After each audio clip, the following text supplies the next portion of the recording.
Assalamualaikum warahmatullahi wabarakatuh.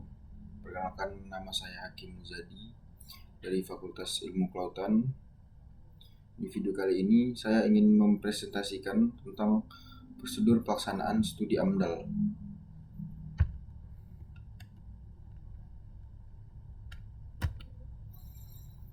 Yang pertama-tama, prosedur pelaksanaan studi AMDAL meliputi penapisan, yang kedua pengumuman, ketiga perlingkupan, penyusunan ke-ANDAL, kemudian penyusunan dan penilaian ANDAL, KRL dan RPL, persetujuan kelayakan lingkungan.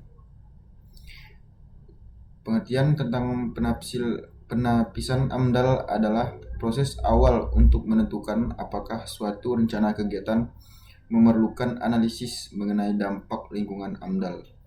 Penapisan ini dilakukan untuk menyaring proyek yang berpotensi berdampak besar pada lingkungan. Jadi tujuan penapisan AMDAL yaitu menentukan apakah suatu kegiatan wajib menyusun AMDAL, kemudian menilai awal apakah suatu proyek memerlukan studi AMDAL, dan menyaring proyek yang berpotensi berdampak besar pada lingkungan. Kemudian cara melakukan penapisan AMDAL, yang pertama menggunakan daftar positif yang menentukan dalam keputusan Menteri Negara Lingkungan Hidup. Yang kedua menggunakan sistem informasi AMDAL.net yang diluncurkan oleh Kementerian Lingkungan Hidup dan Kehutanan. Kemudian yang ketiga menggunakan OSS RBA. Kemudian penapisan dalam syarat penapisan AMDAL melalui AMDAL.net, yaitu kode KBLI, rencana usaha dan atau kegiatan, surat kesesuaian tata ruang, data SHP yang dikemas dalam format zip, kemudian peta lokasi kegiatan atau tampak proyek dalam format PDF. Kemudian usaha atau kegiatan yang dikecualikan dari kewajiban AMDAL. Yang pertama, eksplorasi, pertambangan, migas dan panas bumi. Kedua, penelitian dan pengembangan di bidang ilmu pengetahuan. Kemudian budidaya yang secara nyata tidak berdampak penting bagi lingkungan hidup. Lanjut, yang kedua, pengumuman. Instansi terkait mengumumkan rencana kegiatan yang berkaitan dengan lingkungan hidup. Jadi yang di bawah ini adalah contoh dari pengumuman AMDAL, studi AMDAL rencana kegiatan pengembangan bangunan kawasan industri oleh PT Data Industri Gudang Indonesia. Kemudian lanjut ke perlingkupan. Jadi perlingkupan AMDAL adalah proses untuk menetapkan dampak penting suatu proyek terhadap lingkungan. Perlingkupan juga disebut sebagai scoping. Tujuan perlingkupan AMDAL adalah menetapkan batas wilayah studi, mengidentifikasi dampak penting terhadap lingkungan, menetapkan tingkat kedalaman studi, menetapkan lingkungan studi, dan menelaah kegiatan lain yang terkait dengan rencana kegiatan yang dikaji. Perlingkupan AMDAL dilakukan dalam rangka pengajuan AMDAL. Pada tahap ini dilakukan penelitian awal untuk menentukan apakah suatu proyek atau kegiatan memerlukan analisis dampak lingkungan lebih lanjut melalui studi AMDAL atau tidak. Kemudian warga masyarakat yang berkepentingan dapat menyampaikan saran atau pendapat dan tanggapan kepada instansi yang bertanggung jawab dan atau pemraksara. Selain perlingkupan, ada juga proses penapisan AMDAL. Penapisan AMDAL adalah proses untuk menentukan apakah suatu rencana kegiatan wajib menyusun AMDAL atau tidak.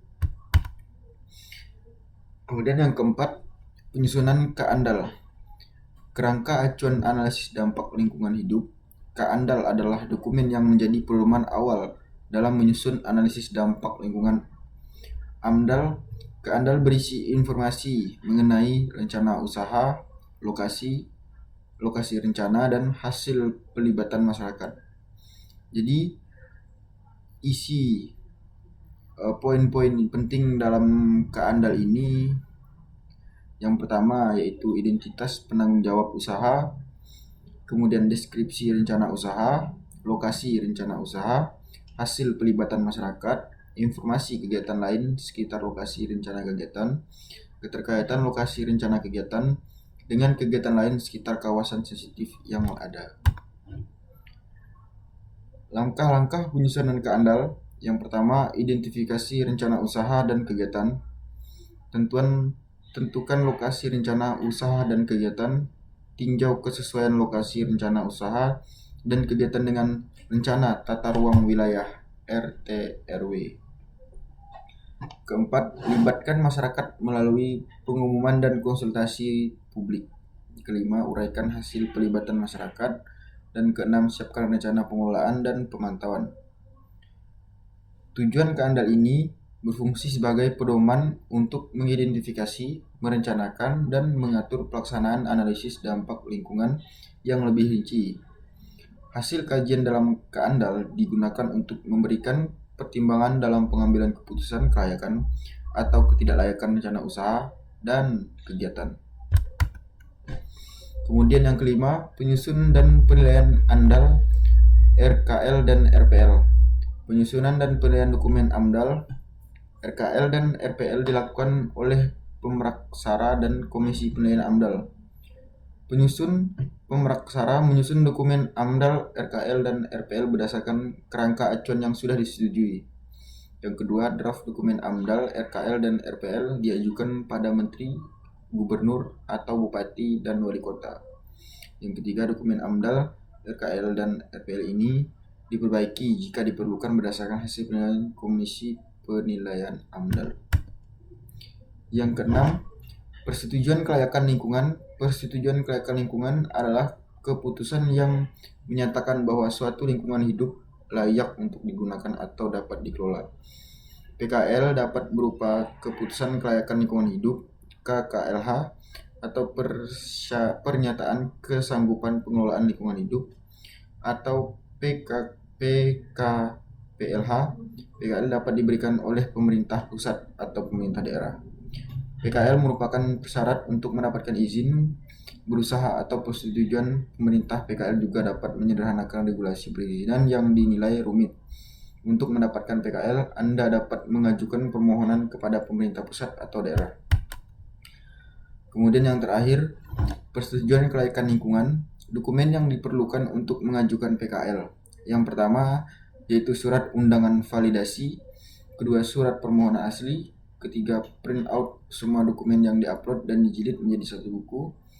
Kemudian yang keempat, soft file berisi kompilasi semua dokumen yang diupload, USB, flash disk.